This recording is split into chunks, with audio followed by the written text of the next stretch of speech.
Welcome back to our classroom. നമ്മൾ എടുത്തുകൊണ്ടിരിക്കുന്നത് final accounts. This is video number 3. ഇന്നും കൂടെ നമ്മൾ ജസ്റ്റ് നിങ്ങളുടെ ആ ഫോമാറ്റിനോടുള്ള പേടിയൊക്കെ മാറ്റാൻ ഞാൻ ആ ഫോമാറ്റിനെ പറ്റി ഇങ്ങനെ പറഞ്ഞുകൊണ്ടിരിക്കും. നാളെ മുതൽ നമ്മൾ എക്സാമിനേഷൻ ഓറിയൻറ്റഡ് ആയിട്ട് final accounts will start from the beginning. Okay, ആദ്യം മുതൽ നമ്മൾ ഫൈനൽ അക്കൗണ്ട്സിൻ്റെ ക്ലാസ് സ്റ്റാർട്ട് ചെയ്യും. ഓക്കെ, ഇന്നലെ പഠിച്ച ഈ ക്ലാസ് കേൾക്കുന്നതിനേക്കാളും മുന്നേ ഈ വീഡിയോ പോസ്റ്റ് ചെയ്തതിന് ശേഷം ഇന്നലെ ഞാൻ പഠിപ്പിച്ച് തന്ന ബാലൻസ് ഷീറ്റിൻ്റെ ഫോമാറ്റ് ജസ്റ്റ് ഇങ്ങനെ വെറുതെ ഒന്നിങ്ങനെ എഴുതാൻ നോക്കുക. ബാലൻസ് ഷീറ്റ് ഇങ്ങനെ ജസ്റ്റ് ഇങ്ങനെ എഴുതിയാൽ മതി. ബാലൻസ് ഷീറ്റ് 2 ഹെഡാണ് ഉള്ളത്, equity E and L, equity and ലാബിലിറ്റിയും പിന്നെ നമുക്ക് അസറ്റാണുള്ളത്.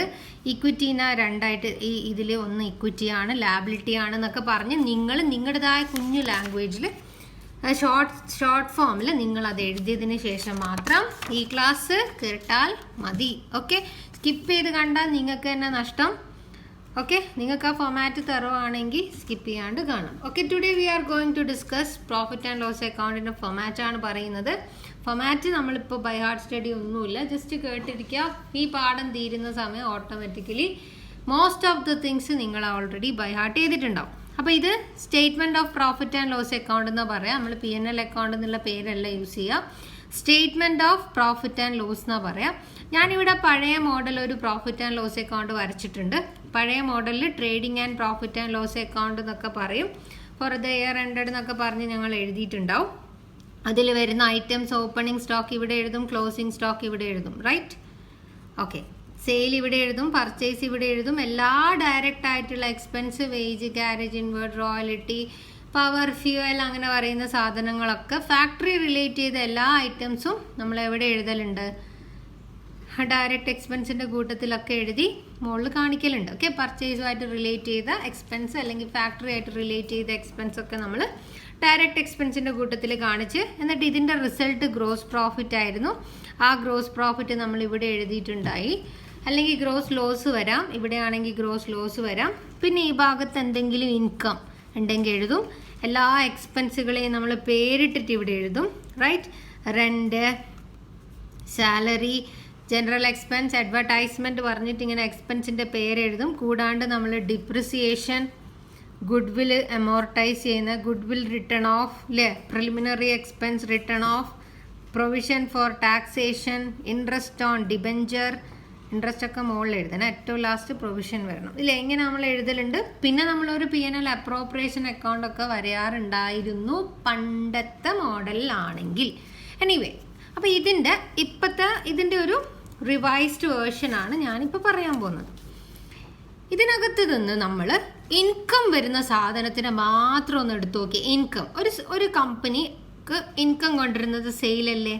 സെയിൽ ചെയ്താൽ ഇൻകം ഉണ്ടാവും. ഞാൻ വെറുതെ സെയിൽ നേടി എഴുതി. പിന്നെ ഇതിവിടെ ഞാൻ ഇൻകം എന്ന് എഴുതിയിട്ടുണ്ട്. ഈ ഭാഗത്ത് ഇൻകം എന്ന് പറഞ്ഞാൽ ഡിസ്കൗണ്ട് റിസീവ്ഡ്, റെൻറ്റ് റിസീവ്ഡ്, അല്ലേ? Discount received, rent received, profit on sale of fixed asset, അങ്ങനെ പറയുന്ന പല ഇൻകംസും ഉണ്ടാവും, അല്ലേ? ആ ഇൻകം ഉണ്ട്, ആ ഇൻകവും ഉണ്ട്, അല്ലേ? അപ്പോൾ ഈ മൊത്തം PNL അക്കൗണ്ടിൽ നിന്ന് ഞാൻ ഇൻകം, എനിക്ക് ആ കമ്പനിക്ക് ഇൻകം കൊണ്ടുവരുന്ന സാധനത്തിനെയാണ് ഞാനിപ്പോൾ ഈ പെട്ടിക്കകത്ത് എഴുതിയിട്ടുള്ളത്, അല്ലേ? ബാക്കി എല്ലാം കമ്പനിക്ക് എക്സ്പെൻസ് ആണ്, റൈറ്റ്? ഇത് എക്സ്പെൻസ് ആണ്, ഇതൊക്കെ എക്സ്പെൻസ് ആണ്, ആണല്ലോ.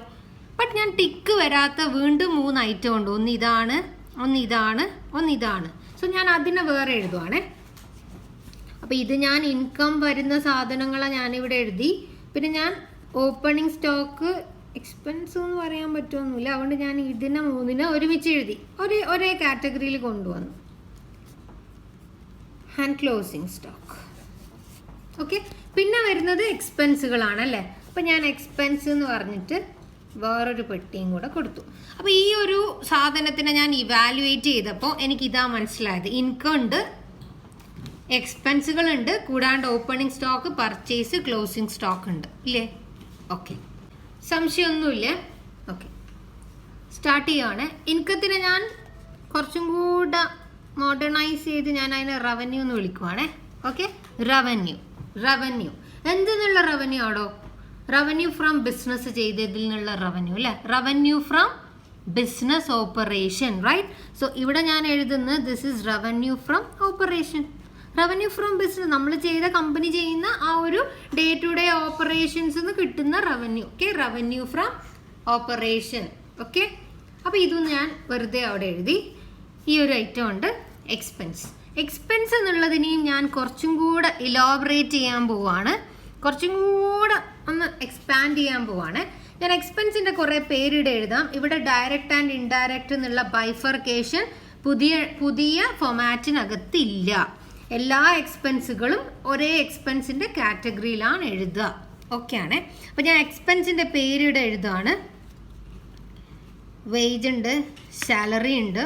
Okay, wage, salary, then interest കൊടുക്കുന്ന എന്തിന്, ഡിബഞ്ചറിനോ ലോണിനോ എന്തിനോ ആയിക്കോട്ടെ, ഞാൻ ഇൻട്രസ്റ്റ് ഒക്കെ കൊടുക്കുന്ന അങ്ങനെയുള്ള സംഭവങ്ങളുണ്ട്. പിന്നെ എനിക്ക് കുറച്ച് ഡിപ്രിസിയേഷൻ അങ്ങനത്തെ കാര്യങ്ങളുണ്ട്.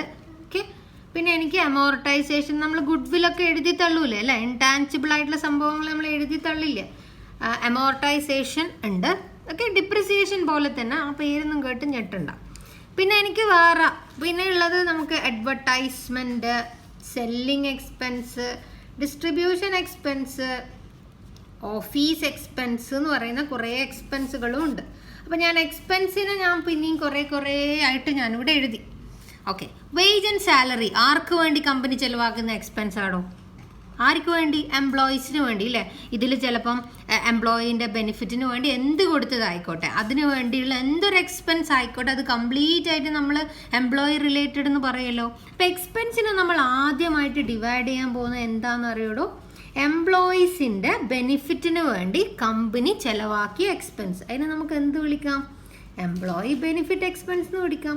എംപ്ലോയിൻ്റെ വെൽഫെയറിന് വേണ്ടി കമ്പനി എന്തെങ്കിലും പൈസ ചിലവാക്കുന്ന, അല്ലെങ്കിൽ എംപ്ലോയിക്ക് ലീവിന് ടൂറിന് പോകാൻ എന്തെങ്കിലും പൈസ ചിലവാക്കുന്നു. സോ അതൊക്കെ നമ്മൾ എംപ്ലോയി ബെനിഫിറ്റ് എക്സ്പെൻസ് എന്ന് പറയും. ബട്ട് ഇവിടെ മെയിനായിട്ട് നമുക്ക് അറിയുന്ന രണ്ട് എംപ്ലോയി റിലേറ്റഡ് ചെയ്ത എക്സ്പെൻസ് ആണ് വേജ് ആൻഡ് സാലറി. അതിനെ ഞാൻ എന്ത് വിളിച്ചു? എംപ്ലോയി ബെനിഫിറ്റ് എക്സ്പെൻസ് എന്ന് വിളിച്ചു. നിങ്ങൾക്ക് വിരോധമൊന്നും ഇല്ലല്ലോ? ഇല്ല. അടുത്തത് ഞാൻ പറഞ്ഞ ഇൻട്രസ്റ്റ്, ഇങ്ങനെ മണി റിലേറ്റഡ് അല്ലേ, ഞാൻ കടം വാങ്ങി അതിന് ഞാൻ പലിശ അങ്ങനെ, അല്ലെങ്കിൽ ഞാൻ ഡിവിഡൻഡ് കൊടുക്കുന്ന പ്രിഫറൻസ് ഷെയറിനൊക്കെ ഡിവിഡൻഡ് കൊടുക്കുക, ഇങ്ങനെ പറയുന്ന കാര്യങ്ങൾക്ക് വേണ്ടി ഞാൻ എന്ത് ചെയ്തു എന്ന് വെച്ചോ, ഞാൻ എൻ്റെ പൈസ എടുത്ത് കൊടുത്തു എന്ന് വെച്ചോ. ഓക്കെ, സോ ഇങ്ങനെയുള്ള തിങ്സ് നമ്മൾ ഫൈനാൻസ് കോസ്റ്റ് എന്ന് പറയാം. ബട്ട് ഇവിടെ നിങ്ങൾ ഡിവിഡൻഡ് എടുക്കാൻ പാടില്ല കേട്ടോ. ഡിവിഡൻറ്റിനെ പറ്റി നമ്മൾ പിന്നെ നമ്മളെ ക്ലാസ് നാളെ ശരിക്കും സ്റ്റാർട്ട് ചെയ്യുമ്പോൾ നമ്മൾ സീരിയസ് ആയിട്ടുള്ള ഡിസ്കഷൻ വരും ഡിവിഡൻറ്റിൻ്റെ ബേസിൽ. ഓക്കെ, അപ്പോൾ ഇപ്പോൾ ഇവിടെ നിങ്ങൾ ഓർമ്മിക്കേണ്ട പോയിന്റ്, ലോണിനൊക്കെ ഇൻട്രസ്റ്റ് കൊടുക്കുക. ഓക്കെ, പിന്നെ നമ്മുടെ ഈ ഡിവിഡൻഡൊക്കെ ഞാൻ പറയുവേ, ഞാൻ ജസ്റ്റ് ഇതൊരു അവയർനെസ് മാത്രമാണ് ഈ ക്ലാസ്സസ് ഒക്കെ. എന്നാലേ നിങ്ങൾക്ക് ഈ ചാപ്റ്റർ ഈസി ആയിട്ട് തോന്നുള്ളൂ എന്നാണ് എൻ്റെ ഒരു എക്സ്പീരിയൻസ് വെച്ച് എനിക്ക് തോന്നിയത്. ഓക്കെ, അതുകൊണ്ടാണ് ഇങ്ങനെ പറയുന്നത്. അപ്പം ഇൻട്രസ്റ്റ് കൊടുക്കുക, ഡിബഞ്ചർ, ലോണിന്, ഇതിനെയൊക്കെ എന്താ കമ്പനി വിളിക്കുക എന്നറിയോ? Finance cost. നമുക്കറിയാം, നമ്മൾ ഫൈനാൻഷ്യൽ എന്ന് പറഞ്ഞിട്ട് കഴിഞ്ഞ ഫൈനാൻഷ്യൽ ലാബിലിറ്റീസ് എന്നൊക്കെ പറഞ്ഞ് പഠിച്ചിട്ടുണ്ട്. അപ്പം ഫൈനാൻസ് കോസ്റ്റ് എന്നാണ് കമ്പനി ഇതിനെ വിളിക്കുക. അപ്പോൾ എക്സ്പെൻസിനെ ഞാൻ ഒന്ന് ഫൈനാൻസ് കോസ്റ്റ് അങ്ങനെ രണ്ട് ഇതാക്കിയിട്ട് തിരിച്ചിട്ടുണ്ട് ഇല്ലേ? പ്രശ്നമുണ്ടോ? പ്രശ്നമൊന്നുമില്ല. ഇനി അടുത്തത് ഞാൻ പറഞ്ഞു ഡിപ്രിസിയേഷൻ. അപ്പോൾ ഞാൻ ഡിപ്രിസിയേഷൻ തന്നെ എഴുതുകയാണ്. പിന്നെ അമോർട്ടൈസേഷനും ഡിപ്രിസിയേഷനും തമ്മിൽ നല്ല വ്യത്യാസമുണ്ട്. പക്ഷേ തൽക്കാലം അസറ്റ് ഇങ്ങനെ റൈറ്റ് ഓഫ് ചെയ്യുന്ന പരിപാടി തന്നെയാണ് ഈ സാധനം എന്ന് മനസ്സിലാക്കുക. ഓക്കെ, ഇതൊക്കെ നമ്മളെ serious discussions will be in the coming sessions. Okay, പിന്നെയും വരുന്നുണ്ട് അഡ്വർടൈസ്മെൻറ്റ്, സെല്ലിംഗ് എക്സ്പെൻസ്, ഡിസ്ട്രിബ്യൂഷൻ. ഇത് ഓരോന്നും എഴുതാൻ കമ്പനി ഇഷ്ടപ്പെടുന്നില്ല. കമ്പനി പറയുന്നത് ഇതിനെല്ലാം കൂടിയിട്ട് നിങ്ങൾ അതർ എക്സ്പെൻസസ് എന്ന് പറഞ്ഞിട്ട് വിളിച്ചോളൂ. വിരോധമുണ്ടോ? ഞാൻ എഴുതിയതിൽ നിങ്ങൾക്ക് പ്രശ്നമൊന്നുമില്ലല്ലോ? എനിക്കും പ്രശ്നമില്ല. എംപ്ലോയി റിലേറ്റ് ചെയ്ത expense, employee benefit expense, loan അങ്ങനെയുള്ള കാശൊക്കെ പോകുന്ന നമ്മൾ പലിശയൊക്കെ കൊടുക്കുന്നത് ഫൈനാൻസ് കോസ്റ്റിൽ വന്ന്, ഇതിലൊക്കെ എന്തൊക്കെ വരുന്നൊക്കെ ഞാൻ ആഡ് ചെയ്യാം മക്കളെ. പിന്നെ ഡിപ്രിസിയേഷൻ, അമോർട്ടൈസേഷൻ വന്ന് ബാക്കി എല്ലാത്തിനെയും കമ്പനി അതർ എക്സ്പെൻസ് എന്ന് പറയുന്ന ഹെഡിൽ കൊടുത്ത്. ഓക്കെ, അപ്പോൾ ഇതെല്ലാം ആഡ് ചെയ്താൽ നമുക്ക് ആരെ കിട്ടി? ടോട്ടൽ എക്സ്പെൻസ് കിട്ടി. സോ എൻ്റെ ഡിസ്കഷൻ ഓൺ എക്സ്പെൻസ് ഇപ്പോൾ ഇവിടെ തീരുവാണ്. ഓക്കെ, അപ്പോൾ ഞാനിവിടെ ആദ്യം റവന്യൂ എഴുതി. എന്ത് റവന്യൂ? ഓപ്പറേഷൻ എന്നുള്ള റവന്യൂ. ഫ്രം ഓപ്പറേഷനിൽ എനിക്ക് കിട്ടിയത് സെയിലും ഇൻകം ആണ്. സം ഇൻകംസ് ഓൾറെഡി ഞാൻ മെൻഷൻ ചെയ്തു പേരൊക്കെ. ഇനി ഇതാ ഇവിടെ ബാക്കി കുറച്ച് സാധനങ്ങൾ, opening stock, purchase and closing stock. ഇനി നമ്മുടെ ഡിസ്കഷൻ ഇതിനെ ബേസ് ചെയ്തിട്ടാണ് പോകുന്നത്. ഓക്കെ, അതും കൂടെ കഴിഞ്ഞിട്ട് നമുക്ക് ഫോമാറ്റിൻ്റെ ജസ്റ്റ് ഒരു പറയാം. ശ്രദ്ധിച്ചു കേട്ടോളെ, ശ്രദ്ധിച്ചു കേട്ടോ. ഓക്കെ, ഒരു സാധനം ഉണ്ടാക്കാൻ ആവശ്യമായ എന്തിനെങ്കിലും അല്ലേ മെറ്റീരിയൽ എന്ന് വിളിക്കുക. മാനുഫാക്ചറിങ് കമ്പനി ആണെന്ന് വെച്ചോ, ജസ്റ്റ് എക്സാമ്പിൾ ആയിട്ട് വെച്ചോ. എൻ്റെ കയ്യിൽ 1000 രൂപയുടെ ഒരു ക്ലോത്ത് ഉണ്ട് എന്ന് വെച്ചോ, ക്ലോത്ത്. ഓക്കെ, ആ ക്ലോത്തിൻ്റെ കൂടെ ഞാൻ വീണ്ടും കുറച്ച് ക്ലോത്ത്, എൻ്റെ പണി ചുരിദാർ അടിച്ച് വിൽക്കലാണ്. നല്ല ഫാഷൻ, നല്ല സൂപ്പർ മോഡൽ കുർത്തീസും ചുരിദാറൊക്കെ അടിച്ച് സപ്ലൈ ചെയ്യലാണ് എൻ്റെ ബിസിനസ്, എൻ്റെ company. Okay, so opening stock 1000 രൂപയുടെ ഉണ്ട് നമ്മുടെ ആ മെറ്റീരിയൽ. ആൻഡ് പർച്ചേസ് ചെയ്ത് ഞാൻ വീണ്ടും ക്ലോത്ത് 5000 റുപ്പീസിന്. ഓക്കെ, 5000 റുപ്പീസിന് ഞാൻ സംഭവങ്ങൾ വീണ്ടും വീണ്ടും മെറ്റീരിയൽ വാങ്ങിച്ചു. ഓക്കെ, എന്നിട്ട് ഞാൻ പറയുകയാണ് എൻ്റെ കയ്യിൽ ക്ലോസിംഗ് സ്റ്റോക്ക്, ഈ മെറ്റീരിയൽ ഇയർ എൻഡിൽ എൻ്റെ കയ്യിൽ 2000-ൻ്റെ മെറ്റീരിയൽ ബാക്കിയുണ്ട്. ഓക്കെ, വലിയ മീറ്റർ ഓഫ് ക്ലോത്ത് മനസ്സിൽ കൊണ്ടുവരിക. അപ്പം 1000 രൂപയുടെ ക്ലോത്തിൻ്റെ മീറ്റർ എൻ്റെ കയ്യിലുണ്ടായി. ഇപ്പം ഞാൻ 6000 രൂപയായി അല്ലേ. പർച്ചേസ് ചെയ്തു ഞാൻ 5000-ന്. അപ്പം എൻ്റെ കയ്യിൽ എത്ര റുപ്പീസിൻ്റെ മെറ്റീരിയൽ ഉണ്ട്? 6000-ൻ്റെ മെറ്റീരിയൽ ഞാൻ എൻ്റെ സ്റ്റിച്ചിങ് പരിപാടിക്ക് വേണ്ടി യൂസ് ചെയ്തു, റൈറ്റ്? അപ്പം അങ്ങനെ യൂസ് ചെയ്തിട്ട് ക്ലോസിങ് എത്രയുണ്ട്? 2000 ഉണ്ട്. അപ്പം ഞാൻ എത്ര മെറ്റീരിയൽ ഉപയോഗിച്ചിട്ടുണ്ടോ? എത്ര മെറ്റീരിയൽ ഞാൻ ഉപയോഗിച്ചിട്ടുണ്ടോ? 2000 കയ്യിൽ ബാക്കിയുണ്ടെങ്കിൽ അപ്പം ഞാൻ 4000 രൂപയുടെ മെറ്റീരിയൽ എന്ത് ചെയ്തിട്ടുണ്ടാവും? കൺസ്യൂം ചെയ്തിട്ടുണ്ടാവും, ഞാൻ യൂസ് ചെയ്തിട്ടുണ്ടാവും. അതിലാർക്കെങ്കിലും സംശയം ഉണ്ടോ? ഇല്ലാലോടോ. ഓക്കെ, പെന്നിൻ്റെ എക്സാമ്പിൾ എടുത്തോ. നിങ്ങൾ അതിൽ 10 പെന്നുണ്ട്, നിങ്ങൾ 20 പെന്നും കൂടെ വാങ്ങിച്ചു. ഓക്കെ, ഇയർ എൻഡിൽ നിങ്ങളുടെ കയ്യിൽ 15 പെന്ന് ബാക്കിയുണ്ട്. അങ്ങനെയാണെങ്കിൽ നിങ്ങൾ എത്ര പെന്ന് ഉപയോഗിച്ചിട്ടുണ്ടാവും? ഇത് രണ്ടും നിങ്ങൾ ആഡ് ചെയ്യും. ഓക്കെ, 30, ഇത് 10 ആക്കെ. 30-ന്ന് 10 മൈനസ് ചെയ്താൽ നിങ്ങളുടെ കയ്യിൽ എത്രയുണ്ടാവും? 20. അപ്പം നിങ്ങൾ ഉപയോഗിച്ച പെന്ന് എത്രയാ? 20. മൊത്തം 30 പെന്നുണ്ടായിരുന്നു. ഇത് ഓപ്പണിംഗ് സ്റ്റോക്ക്, ഇത് പർച്ചേസ്, ഇത് ക്ലോസിംഗ് സ്റ്റോക്ക്, നിങ്ങളുടെ കയ്യിൽ ബാക്കിയുള്ളത്. അപ്പം എത്ര പെന്ന് ഉപയോഗിച്ചിട്ടുണ്ടാവും? അതേ ഞാൻ ഇവിടെയും ചെയ്തുള്ളൂ. So material consumed, this is the material consumed. പറഞ്ഞൂടെ? ഓക്കെ, ചില കുട്ടികൾക്ക് വേണ്ടി ഒറ്റ പ്രാവശ്യം കൂടി ഞാൻ റിപ്പീറ്റ് ചെയ്യുന്ന എനിക്കറിയാം ചില കുട്ടികൾക്ക് ബോറടിക്കുന്നു, പക്ഷെ ഒരു രക്ഷയില്ല. ഓക്കെ, സോ നമുക്ക് എല്ലാവരെയും പരിഗണിച്ചല്ലേ പറ്റൂ. പർച്ചേസ് ചെയ്തു ഞാൻ 5000 രൂപേൻ്റെ സാധനം വീണ്ടും വാങ്ങി. അപ്പോൾ ടോട്ടൽ എൻ്റെ കയ്യിൽ 6000 രൂപേൻ്റെ സാധനം ഉണ്ട്. എൻ്റെ കയ്യിൽ ഇയർ എൻഡിൽ ബാക്കി 2000 ഉണ്ട്. അപ്പം അങ്ങനെയാണെങ്കിൽ ഞാൻ എത്ര ഉപയോഗിച്ചിട്ടുണ്ടാവും? ആ മെറ്റീരിയൽ 6000-ൽ ബാക്കി 2000 ഉള്ളു. അപ്പം 4000 ഞാൻ ഉപയോഗിച്ചിട്ടുണ്ടാവും. ഇതിനെ ഞാൻ വിളിക്കുന്നു കൺസ്യൂംഡ്. എന്ത് കൺസ്യൂംഡ്? മെറ്റീരിയൽ കൺസ്യൂംഡിൻ്റെ വില, കോസ്റ്റ് ഓഫ് മെറ്റീരിയൽ കൺസ്യൂംഡ് എന്നാണ് ഞാൻ ഈ ഒരു ഐറ്റത്തിന് വിളിക്കുക. ക്ലിയർ ആണേ മക്കളെ? Okay, now I am going to write the format. നിങ്ങൾ ബൈ ഹാർട്ട് ചെയ്യണ്ട, പക്ഷെ നിങ്ങൾ സീരിയസ്ലി കേൾക്കുക. നിങ്ങൾ കമൻറ്റ് ചെയ്യാൻ ഭയങ്കര മടിച്ച് ഞാൻ ഏതായാലും ഏറ്റെടുത്ത് പോയി, അതുകൊണ്ട് മാത്രം ഞാൻ തീർക്കുവാണ്. Okay, anyway statement of profit and loss അക്കൗണ്ടിനെ ഞാൻ ഇങ്ങനെയൊക്കെ ആക്കിയിട്ടുണ്ട്. എങ്ങനെയൊക്കെ ആക്കിയെന്ന് അറിയാം. ഇൻകം വരുന്നതിന് ഒരു ഗ്രൂപ്പ്, ഈ ഓപ്പണിംഗ് ക്ലോസിംഗ് പർച്ചേസിന് ഒരു ഗ്രൂപ്പ്, എക്സ്പെൻസിനെ ഞാൻ ഇങ്ങനെ ആക്കിയിട്ടുണ്ട്. Now I am going to write the format. എഴുതാൻ പോവാണ്. സോ ഞാൻ format of statement of profit and loss account ആണ് എഴുതുന്നത്. ഞാനിവിടെ ആദ്യം എഴുതിയിരിക്കുന്നത് റവന്യൂ റിലേറ്റ് ചെയ്ത ഐറ്റം ആണ്. സോ ഞാൻ ആദ്യം അത് തന്നെയാണ് ഇവിടെ എഴുതാൻ പോകുന്നത്. ഞാൻ ആദ്യം ഇവിടെ എഴുതുന്നത് സെയിലാണ്. സെയിലിനെയാണ് നമ്മൾ വിളിക്കുന്നത് റവന്യൂ ഫ്രം ഓപ്പറേഷൻ. ഓക്കെ, നിങ്ങളുടെ ക്വസ്റ്റ്യൻ പേപ്പറിൽ സെയിൽ എവിടെയുണ്ടോ അത് വരും ഇവിടെ. ക്ലിയർ ആണ്? ഇനി രണ്ടാമത് ഞാൻ പറഞ്ഞു വേറെ ഇൻകംസ് ഉണ്ടാവും അല്ലേ? ഇൻട്രസ്റ്റ് റിസീവ്ഡ്, റെന്റ് റിസീവ്ഡ്, അത് നമ്മൾ ഇവിടെ അതർ ഇൻകം എന്ന് പറഞ്ഞിട്ട് എഴുതണം. ഓക്കെ, അങ്ങനെ നമ്മുടെ ഇൻകത്തിൽ വേറെ ഒന്നും ഉണ്ടായിട്ടില്ല, ഈ 2 ഐറ്റമേ ഉണ്ടായിട്ടുള്ളൂ അല്ലേ? അപ്പോൾ അത് രണ്ടും കൂടെ ആഡ് ചെയ്തിട്ട് നിങ്ങളിവിടെ ടോട്ടൽ ഇൻകം എഴുതണം. ഓക്കെ, ഇത് നിങ്ങളുടെ സെയിലാണ്, ഇത് വേറെ എന്തെങ്കിലുമൊക്കെ ഇൻകം. ടോട്ടൽ ഇൻകം കിട്ടിയേ? ഓക്കെ, ഇനി നമ്മുടെ അടുത്ത ഹെഡ് എന്ന് പറയുന്നത് ഇതാ, ഇതും വരണം ഇതും വരണം. ഓക്കെ, സോ അതിന് മെയിൻ ഹെഡിങ് കൊടുത്തിരിക്കുന്നത് ഇത് 3 ആക്കിയിട്ടാട്ടോ ഫോമാറ്റിലുള്ളത്. ഈ ടോട്ടൽ ഇൻകം 3 ആക്കിയിട്ടാണ് ഉള്ളത്. ഇതെന്ന് പറഞ്ഞാൽ ഇതും ആഡ് ചെയ്യണം. ഓക്കെ, 1ഉം 2ഉം ആഡ് ചെയ്യണം. ഓക്കെ, മനസ്സിൽ ഓർമ്മിച്ചാൽ മതി, ഇതൊന്നും ഇല്ല. അപ്പോൾ ഇത് ടോട്ടൽ ഇൻകം കിട്ടി. ഇനി നമുക്ക് 1 2 3 4 എന്ന് എഴുതണം. റൈറ്റ്, 4 നമ്മുടെ എക്സ്പെൻസ് ആണ്. എക്സ്പെൻസ് എന്ന് പറഞ്ഞാൽ ഇത് രണ്ടും ഇൻക്ലൂഡ്, ബാക്കി വരുന്ന ഇതും വരണം ഇതും വരണം. അപ്പം നമുക്ക് ആദ്യം ഇതെടുക്കാം.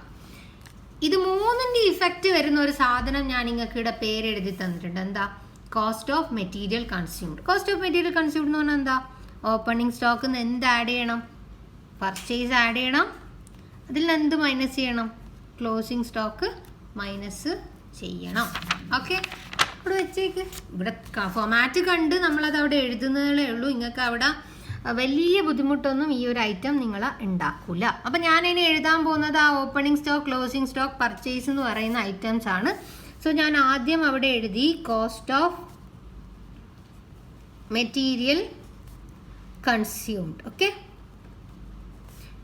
ഒന്നിക്ക് ഇത് മൂന്നിൻ്റെ ഇഫക്റ്റ് കാണിച്ചിട്ട് ഈ ഒരൊറ്റ എമൗണ്ട് എഴുതിയാൽ മതി. അതൊക്കെ ഞാൻ ആ ഡീറ്റെയിൽഡ് ഡിസ്കഷനിൽ പറയും. ഇപ്പം നിങ്ങൾക്ക് കോസ്റ്റ് ഓഫ് മെറ്റീരിയൽ എന്താണെന്നറിയാം.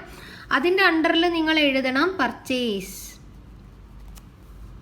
ഓക്കെ, പർച്ചേസ് എഴുതണം. Purchase of stock in trade എന്ന് കാണാം, purchase of material. Stock in trade എന്ന് ഞാൻ സിറ്റ് എന്ന് എഴുതല്ലേ, സ്റ്റോക്ക് ഇൻ ട്രേഡ്. ഓക്കെ, ഇനി എനിക്ക് വരേണ്ടത് അടുത്ത് ഇനി ബാക്കി ആരാ ഉള്ള? പർച്ചേസ് ഞാൻ എഴുതി. ഓക്കെ, ഇനി മെയിൻ ഹെഡിങ് ആയിട്ട് ഞാൻ കോസ്റ്റ് ഓഫ് മെറ്റീരിയൽ കൺസ്യൂംഡ് കൊടുത്തു. ഞാൻ പർച്ചേസ് എഴുതി. ഇനി ബാക്കി ആര്? ഓപ്പണിങ്ങും ക്ലോസിങ്ങും ബാക്കി. ഇതിനെ രണ്ടിനും കൂടി ഞാൻ ഒരുമിച്ച് എഴുതുക. ഒരുമിച്ച് എഴുതുമ്പം ഞാൻ ഇതിനെ വിളിക്കും ചേഞ്ച് ഇൻ ഇൻവെൻട്രി. ഓക്കെ, അതെന്തിൻ്റെയോ ആവാം, ഫിനിഷ് ഗുഡ്സാ, വർക്ക് ഇൻ പ്രോഗ്രസ്സാ, എന്തായാലും ഞാൻ തൽക്കാലം ഇവിടെ ചേഞ്ച് ഇൻ ഇൻവെൻട്രി എന്ന് എഴുതിയിട്ടുള്ളൂ. അപ്പം ബാക്കി ആരെല്ലാം ഉള്ളത്?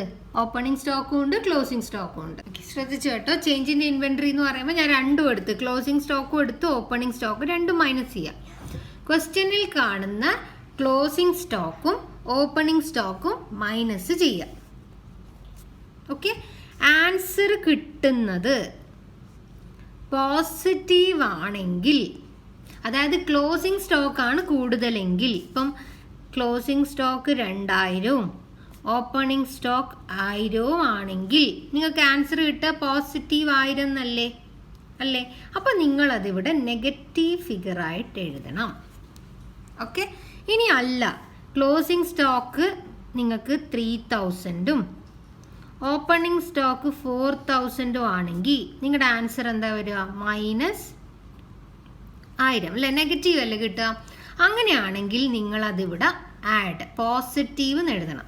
ഈ ഒരു കേസിലാണെങ്കിൽ നിങ്ങൾ ഇവിടെ പോസിറ്റീവിലല്ല, അതായത് ക്ലോസിംഗ് സ്റ്റോക്ക് ആണ് കൂടുതലെങ്കിൽ പർച്ചേസ് നമ്മൾ ഇത് ലെസ് ആണ്, ഇതൊരു നെഗറ്റീവ് ഫിഗറായിട്ട് ഇവിടെ കാണിക്കണം. ക്ലോസിംഗ് സ്റ്റോക്ക് കൂടുതലാണെങ്കിൽ, ഓപ്പണിംഗ് സ്റ്റോക്കിനേക്കാളും കൂടുതൽ ക്ലോസിംഗ് സ്റ്റോക്ക് ആണെങ്കിൽ ഇവിടെ നമ്മൾ നെഗറ്റീവായിട്ടും, അല്ല ഇനി ഓപ്പണിംഗ് സ്റ്റോക്കാണ് കൂടുതലെങ്കിൽ ഇവിടെ നമ്മൾ പോസിറ്റീവ് ഫിഗറായിട്ടും കാണിക്കണം. ഓർമ്മിച്ചാൽ മാത്രം മതി, അത് നമുക്ക് കണക്ക് ചെയ്യുമ്പോൾ മനസ്സിലാവും. എനിവേ, ചേഞ്ച് ഇൻ ഇൻവെൻട്രിയിൽ എന്താ എഴുതേണ്ടത്? ക്ലോസിംഗ് സ്റ്റോക്ക് എന്ന് ഓപ്പണിംഗ് സ്റ്റോക്ക് മൈനസ് ചെയ്തിട്ടുള്ളത്. ഓക്കെ, അപ്പോൾ നമ്മൾ ഏത് അഡ്ജസ്റ്റ്മെൻറ്റ്സും എഴുതി, ഓപ്പണിംഗും എഴുതി, പർച്ചേസും എഴുതി, ക്ലോസിംഗ് സ്റ്റോക്കും എഴുതി. ഇനി ആരാ ബാക്കി? ഈ ഒരാളും കൂടെ ബാക്കിയുണ്ട്. നമുക്ക് അതും കൂടെ അവിടെ എഴുതിയാൽ സംഭവം തീർന്നു. അപ്പോൾ ഞാൻ എക്സ്പെൻസിനെ കുറേ ആയിട്ട് ഡിവൈഡ് ചെയ്തിട്ടുണ്ട്. അതിന് ഇതിനൊന്നും നമ്പേഴ്സ് ഇല്ല. ഇനി അടുത്തത് ഞാൻ എക്സ്പെൻസിന് എന്തൊക്കെയായി ഡിവൈഡ് ചെയ്തിട്ടുണ്ട്? ആദ്യത്തെ എക്സ്പെൻസ് എന്താ? എംപ്ലോയിൻ്റെ ബെനിഫിറ്റ് റിലേറ്റ് ചെയ്ത എക്സ്പെൻസ്, അതവിടെ എഴുതുക. രണ്ടാമത് ഞാൻ എഴുതിയ എക്സ്പെൻസ് എന്താ? Finance cost. What is that? നമ്മളെ ഇൻട്രസ്റ്റ് ഓൺ ഡിബഞ്ചർ ഓർമ്മിക്കുക, ഇൻട്രസ്റ്റ് ഓൺ ലോൺ ഓർമ്മിക്കുക. അടുത്ത എന്താ? ഡിപ്രിസിയേഷൻ അല്ലെങ്കിൽ അമോർട്ടൈസേഷൻ എക്സ്പെൻസ്. അടുത്തതെന്താ? ബാക്കി എല്ലാ എക്സ്പെൻസുകളെയും ഞാൻ എന്തായിട്ടാണ് വിളിച്ചേ? Other expense. നോക്കിയേ, കണ്ടല്ലോ. ഇനി എന്ത് ചെയ്താൽ മതി? ഇനി ഇതെല്ലാം കൂടി ടോട്ടൽ ചെയ്താൽ മതി. ഈ മൊത്തം എക്സ്പെൻസുകളും കൂടെ ഇതെല്ലാം കണക്ക് ചെയ്യുമ്പോൾ തിരിഞ്ഞോളൂ. നിങ്ങളിപ്പോൾ ജസ്റ്റ് ഒന്ന് കേട്ടിരിക്കുക. ഓക്കെ, ഈ ടോട്ടൽ എക്സ്പെൻസ് കംപ്ലീറ്റ് ആയിട്ട് നിങ്ങൾ എന്ത് ചെയ്യുക? ആഡ് ചെയ്യുക. അതായത് ഈ IV എന്ന് പറയുന്നത്, ഈ 4 എന്ന് പറയുന്ന ഹെഡിലെ കംപ്ലീറ്റ് ഐറ്റംസും ഇവിടെ നിങ്ങൾ ആഡ് ചെയ്ത് എഴുതണം. എഴുതിയല്ലോ? ഓക്കെ, അപ്പോൾ നമുക്ക് ഇവിടെ ഇൻകത്തിൻ്റെ ടോട്ടലും ഉണ്ട്, ഇവിടെ എക്സ്പെൻസിൻ്റെ ടോട്ടലും ഉണ്ട്. ഇൻകത്തിൽ നിന്ന് എക്സ്പെൻസ് മൈനസ് ചെയ്താൽ നമുക്ക് ആരെ കിട്ടി? പ്രോഫിറ്റ് കിട്ടി. ഇതാണ് നമ്മുടെ പ്രോഫിറ്റ്. ഓക്കെ, സോ പ്രോഫിറ്റ് കിട്ടും എന്ത്? ഇൻകം. ഇൻകം എന്ന് പറഞ്ഞാൽ മൂന്നാമത്തെ ഹെഡാണ്, മൈനസ് ഈ ഒരു ഐറ്റം നാലാമത്തെ ഹെഡിൻ്റെ ടോട്ടൽ ചെയ്താൽ നമുക്ക് പ്രോഫിറ്റ് കിട്ടും. ബട്ട് ഇതിനെ നമ്മൾ വെറുതെ പ്രോഫിറ്റ് എന്ന് എഴുതുകയല്ല ചെയ്യുക. നമ്മളെ ബിസിനസ്സിൽ ചിലപ്പം ഇതിലൊന്നും പെടാത്ത ചില എക്സംഷണൽ ആയിട്ടുള്ള ഐറ്റംസ് ഉണ്ടാവും. ഓക്കെ, കേസിൽ ഓക്കെ, എനിവേ അതിനെപ്പറ്റി ഞാൻ ചില എന്തെങ്കിലും വേറെ ഐറ്റംസ് ഒക്കെ ഉണ്ടാവും. അപ്പം നമ്മളതിനെ എക്സംഷണൽ ആക്ടിവിറ്റി ഐറ്റംസ് എന്നാണ് പറയുക, എക്സംഷണൽ ഐറ്റംസ്. ഓക്കെ, അപ്പോൾ ഈ എക്സംഷണൽ ഇല്ലേടാ, എക്സംഷണൽ EXCPTIONAL കേട്ടോ, എക്സംഷണൽ. അപ്പം ഇതിനെ നമ്മൾ പ്രോഫിറ്റ് ബിഫോർ എക്സംഷണൽ ഐറ്റം എന്ന് പറയും. ഓക്കെ, എക്സംഷണൽ ഐറ്റത്തിന് മുന്നേ ഉള്ള പ്രോഫിറ്റ്. എന്നിട്ടോ ഇതിൽ നമ്മൾ ഇനി എന്തെങ്കിലും എക്സംഷണൽ ഐറ്റം വല്ലതും ഉണ്ടെങ്കിൽ നമ്മളത് ആഡോ ലെസ്സോ ചെയ്യും. അത് ഞാൻ ആ കോൺടെസ്റ്റിൽ പറയും. വിചാരിക്കാതെ ഇപ്പോൾ കേസിൽ കെട്ടുകിടക്കുന്ന പ്രോപ്പർട്ടി, അപ്പോൾ ചിലപ്പോൾ അത് ലാഭമാവാം, നഷ്ടം, വാട്ട് എവർ ഇറ്റ്. സോ ഈ എക്സംഷണൽ ഐറ്റം ചിലപ്പോൾ നമുക്ക് ആഡ് ചെയ്യേണ്ടി വരും, ലെസ് ചെയ്യേണ്ടി വരും. സോ അത് എഴുതുക. അതിനുശേഷം നമുക്ക് കിട്ടും എന്ത്? Profit after exceptional items. Okay, സിമ്പിളാണ്. പ്രോഫിറ്റ് എങ്ങനെ കിട്ടി? ഇൻകത്തിൽ നിന്ന് എക്സ്പെൻസ് മൈനസ് ചെയ്തു. പിന്നെ എക്സംഷണൽ ഐറ്റം എന്തെങ്കിലും ഉണ്ടെങ്കിൽ അതിനുശേഷം പ്രോഫിറ്റ് ആഫ്റ്റർ എക്സംഷണൽ ഐറ്റംസ് കിട്ടി. ഓക്കെ, ഇതിനെ നമ്മൾ വിളിക്കും ടാക്സിൻ്റെ അഡ്ജസ്റ്റ്മെൻറ്റിന് മുന്നേ ഉള്ള പ്രോഫിറ്റ് എന്നാണ് നമ്മൾ ഇതിനെ വിളിക്കുക. Profit before tax. Profit before tax. എന്നിട്ടോ ഇനി ഇതിൽ നിന്ന് എന്ത് ലെസ് ചെയ്യേണ്ടി വരും? നമ്മൾ ടാക്സ് റിലേറ്റ് ചെയ്തിട്ടുള്ള expense V11 okay, tax relate ചെയ്തിട്ടുള്ള എക്സ്പെൻസ് നമ്മൾ ഇതിൽ നിന്ന് ലെസ് ചെയ്യേണ്ടി വരും. ഓക്കെ, അപ്പോൾ എന്തെങ്കിലും ടാക്സ് നമുക്ക് ക്വസ്റ്റ്യനിൽ തരും, ആ ടാക്സ് എക്സ്പെൻസ് നമ്മൾ ഇവിടുന്ന് ലെസ് ചെയ്യും. അതിനുശേഷം നമുക്ക് കിട്ടും എന്ത്? പ്രോഫിറ്റ് ആഫ്റ്റർ ടാക്സ് അല്ലേ. ഞാനിവിടെ തൽക്കാലം പ്രോഫിറ്റ് ആഫ്റ്റർ ടാക്സ് എന്ന് എഴുതുവാണ്. ടാക്സിൻ്റെ അഡ്ജസ്റ്റ്മെൻറ്റിന് ശേഷമുള്ള പ്രോഫിറ്റ്. ഓക്കെ, ബാക്കി ഞാൻ പറയുന്നില്ല, ഇതിവിടെ തീർന്നിട്ടൊന്നുമില്ല. ബട്ട് നിങ്ങൾക്കിപ്പം ഏകദേശം എക്സാമിന് വരുന്ന കുറേ ഐറ്റംസ് ഒക്കെ ഇതിനകത്തുണ്ട്. ഇനി continuing operation, discontinuing operation, earning per share കണ്ട്, അതൊക്കെ നമ്മളെ ഡീറ്റെയിൽ ക്ലാസ്സസിൽ വൃത്തിക്ക് എക്സ്പ്ലനേഷൻ വരും. ഇന്നത്തെ എൻ്റെ പർപ്പസ് നിങ്ങളെ പരിചയപ്പെടുത്തുക, format of statement of profit and loss. ഇങ്ങനെ ഓർമ്മിക്കുക, പഴയതിൽ നിന്ന് പുതിയത് നിങ്ങൾ തന്നെ കൊണ്ടുവരണം. ഞാൻ പഠിപ്പിച്ചെന്ന് നോക്കണ്ട, you have to draw like this. ഇതിൽ നിന്ന് ഞാൻ എങ്ങനെയാണോ ഇതിനെ ഇങ്ങനെ എടുത്തു കൊണ്ടുവന്നത് അതേപടി എഴുതി കഴിഞ്ഞാൽ ഫോമാറ്റിന് ആരും മറക്കാൻ സാധ്യതയില്ല. So this is your format. Revenue from operation, sale വരും, അതർ ഇൻകം വരും, ടോട്ടൽ ചെയ്യണം. എക്സ്പെൻസിൽ ആദ്യം വരുന്നത് purchase, opening stock, closing stock ആണ്. ഞാൻ അതിന് മെയിൻ ഹെഡിങ് കൊടുത്തിട്ടുണ്ട്. പർച്ചേസ് ഞാൻ അവിടെ എഴുതി. ചേഞ്ച് ഇൻ ഇൻവെൻട്രി എന്ന് പറഞ്ഞിട്ട് ക്ലോസിംഗ് സ്റ്റോക്ക് നിന്ന് ഓപ്പണിംഗ് സ്റ്റോക്ക് മൈനസ് ചെയ്തു. ക്ലോസിംഗ് സ്റ്റോക്ക് കൂടുതലാണെങ്കിൽ ഇവിടെ നെഗറ്റീവ് ഇടണം, ക്ലോസിംഗ് സ്റ്റോക്ക് കുറവാണെങ്കിൽ ഇവിടെ പോസിറ്റീവ് ഇടണം. റൈറ്റ്? പിന്നെ എക്സ്പെൻസിനെ ഞാനിവിടെ എഴുതി. എംപ്ലോയി റിലേറ്റ് ചെയ്ത expense, finance cost, depreciation, amortisation. പിന്നെ നമ്മൾ വേറെ എന്തെങ്കിലും അഡ്വർടൈസ്മെൻറ്റ്, അങ്ങനെയുള്ള എല്ലാ എക്സ്പെൻസുകളും അതർ എക്സ്പെൻസിൽ എഴുതി. ടോട്ടൽ എക്സ്പെൻസ് എഴുതി. നമുക്ക് കിട്ടും പ്രോഫിറ്റ് ബിഫോർ എക്സംഷണൽ ഐറ്റം വല്ലതും ഉണ്ടെങ്കിൽ അത് ആഡോ ലെസ്സോ ചെയ്യേണ്ടി വരും. പിന്നെ പ്രോഫിറ്റ് ബിഫോർ ടാക്സ് കിട്ടി. ടാക്സ് എക്സ്പെൻസ് മൈനസ് ചെയ്താൽ we will get tax after tax. അല്ല കണ്ടിന്യൂയിങ് ഓപ്പറേഷൻ എന്ന ടെക്സ്റ്റ് ബുക്കിൽ ഉണ്ടാവുക. ഒക്കെ നമ്മൾ നാളെ മുതൽ നമ്മളെ സീരിയസ് ക്ലാസ് സ്റ്റാർട്ട് ചെയ്യും, ഫൈനൽ അക്കൗണ്ട്സ് ഓഫ് കമ്പനിയുടെ. സോ ഇതും കൂടെ കാണുക.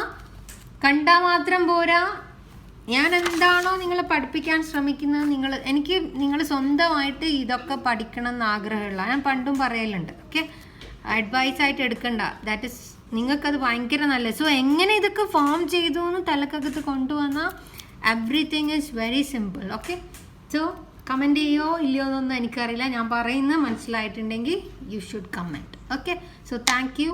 നാളെ നമുക്കിതിൻ്റെ സീരിയസ് ക്ലാസ് ആണ്. നാളെ മുതൽ ഞാൻ എക്സാമിനേഷൻ ഓറിയൻറ്റഡ് ആയിട്ടുള്ള പോയിന്റ്സ് പറയും. പാഠത്തിന് മെയിനായിട്ട് നിങ്ങളെ പേടി ഫോമാറ്റാണ്. അത് നിങ്ങളുടെ ഏകദേശം 90% നിങ്ങളുടെ കയ്യിലുണ്ട്. അപ്പോൾ ഇനി ഈ പേടി എന്ന് പറഞ്ഞിട്ട് ഇങ്ങോട്ടേക്ക് വരരുത്.